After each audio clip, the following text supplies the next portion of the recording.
I teach ESOL, and the kind of students that come to me are migrant workers from Europe, some from Bangladesh, Thailand, and then we have recently some refugees, a lot of them from Syria, and the third group of learners we have are international students. Living in a country is about more than having a house and a job. You want to be part of it. They have so much to contribute. When you actually get through to who they are, where they've come from, what they do, they have full lives, but they're only able to share a small part of it because of the language barrier.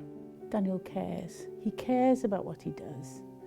He's always looking for new ways of inspiring, engaging, and helping his learners to progress. We are new here in Bangor or in Wales, and everyone in the class is new and they want to know about the life. He's always helpful, and I always know that I can count on him.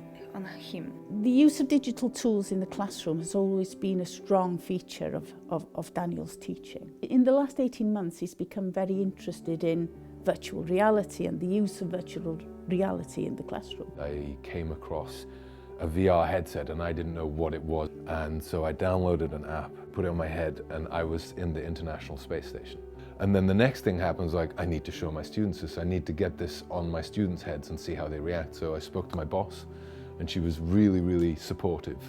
And within a month I was doing staff development training, and I just kept going. Using his own time and his own equipment to develop the use of VR in the classroom.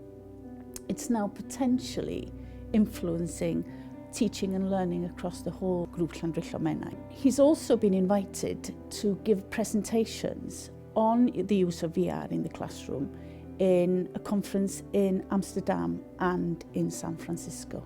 The content that is available educationally is amazing already, and this is early days, so what's about to come around the corner, I can't even imagine.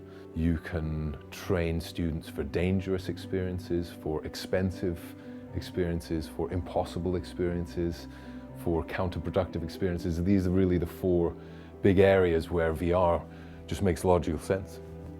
Llongyfarchiadau ti, Daniel. Da iawn ti. Congratulations. Thank you. I've never really won anything in my life, but hugely honored that my manager would think that of me and that my students would think that of me.